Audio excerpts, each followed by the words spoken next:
This is the Furry Animal News Monthly Report with Jack Wolf. Our top stories tonight: Canadian Prime Minister Mark Carney speaks at Davos. Stephen Miller has a critical meltdown on live television. Some people in Ireland are getting quite crabby. Irate in Hollywood. The world's oldest implement found in Greece. Trump in Davos. More harm than good. Christine, apparently no good anymore.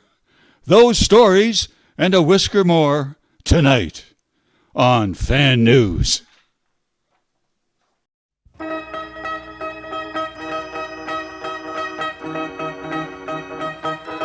For our lead story this month, we go to Chipmunk in Switzerland. Thanks, Jack. The economic elite are all excited about the Prime Minister's speech in Davos. Here are some of the highlights that have everyone gobsmacked.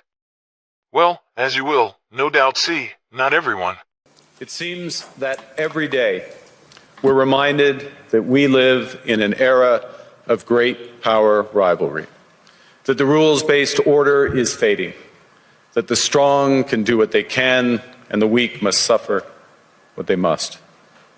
And this aphorism of Thucydides is presented as inevitable, as the natural logic of international relations reasserting itself.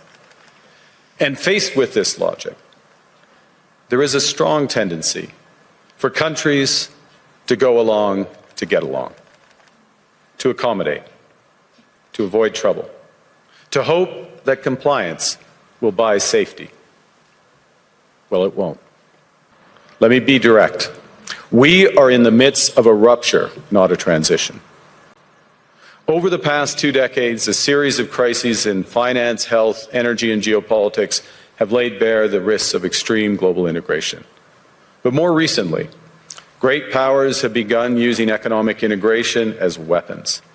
Tariffs as leverage, financial infrastructure as coercion, supply chains as vulnerabilities to be exploited. On Arctic sovereignty, we stand firmly with Greenland and Denmark and fully support their unique right to determine Greenland's future.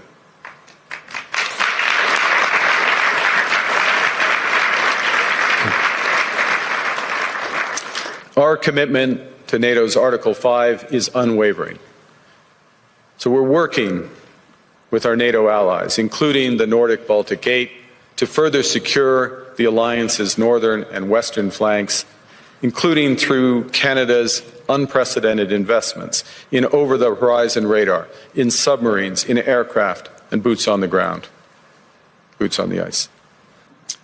Canada strongly opposes tariffs over Greenland and calls for focused talks to achieve our shared objectives of security and prosperity in the Arctic.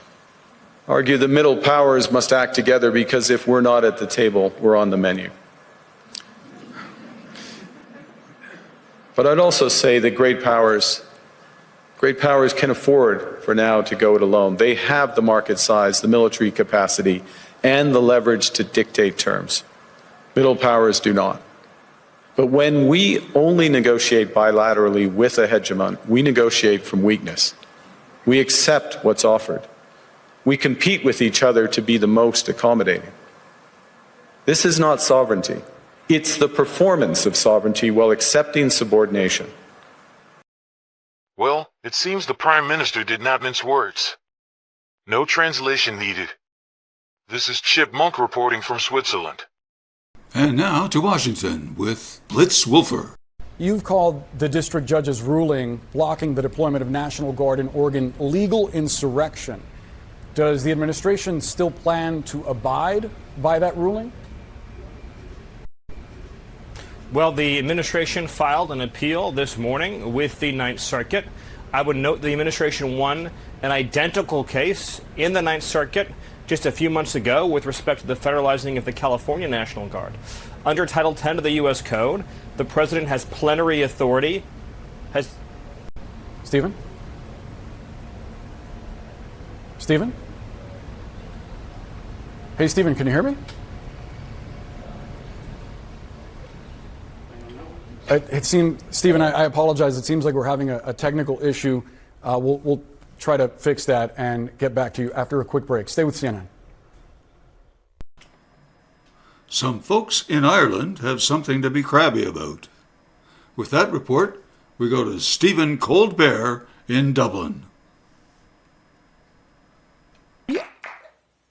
Meanwhile, in crustacean news, everyone's fine. But after a truck crash in Ireland, workers recovered 15,000 crabs. The salvage team said they were able to save 95% of the crabs. Wow, it must have been such a relief for those crabs. Whooshoo! That was a close one. Thank God we survived and now live out our full natural lives at Captain Barnacle's all-you-can-eat seafood shack. They really give us all we can eat? The world's oldest implement found in Greece.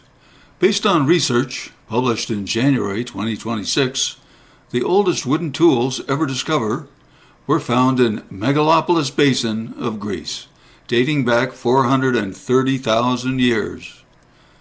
2 wooden tools were discovered from a waterlogged prehistoric lakeshore. These are the oldest wooden tools discovered to date, providing a rare glimpse into early human technology. They look like sticks to me.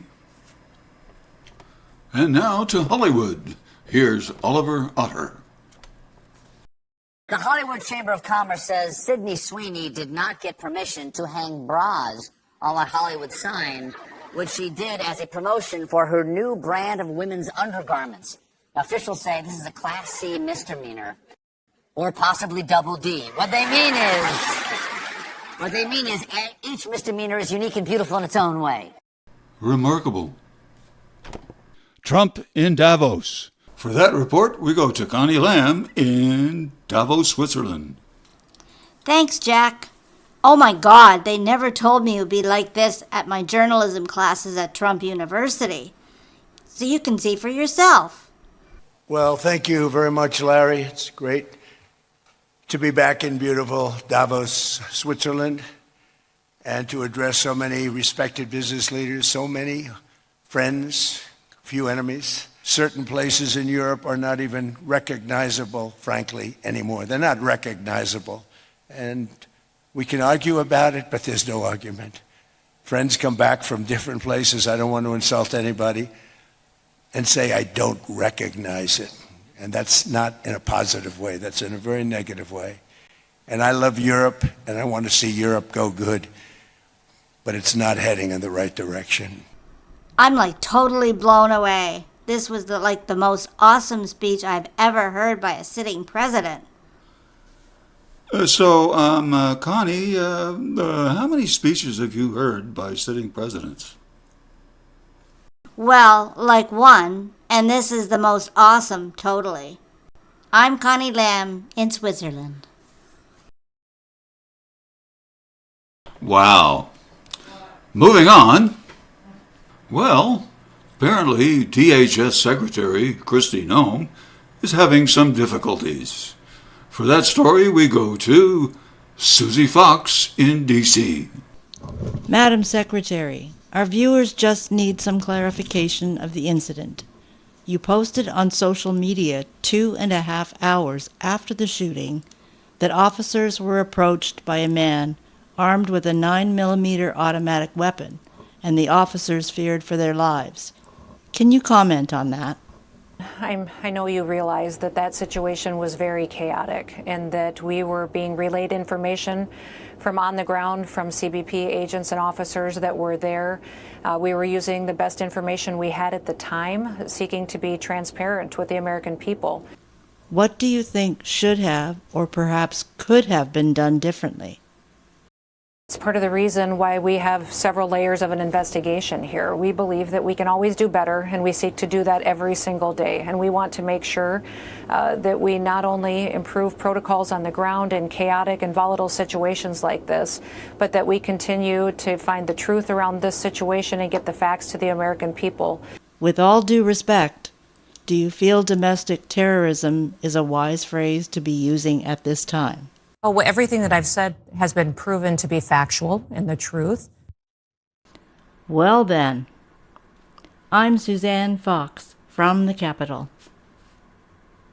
And finally, generally speaking, big business, small business, most retailers, sign printers, printers in general, media in general, are appealing to the lowest common denominator, the slowest among us. And it's not generational, I don't think.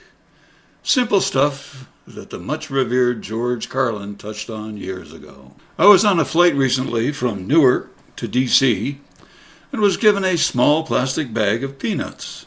The bag had instructions. Open bag, eat nuts. No kidding. My grandson had some jeans that had a warning on the laundry label inside. It said, "Warning, remove child before washing." Seriously. And then there is this company that apparently has decided that co-ed does not include women. Or this sign on a gas pump.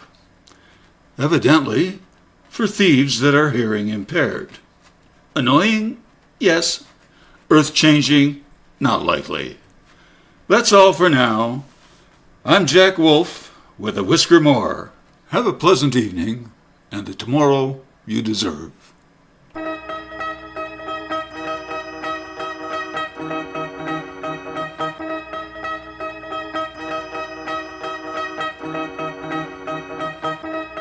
Stop laughing, you!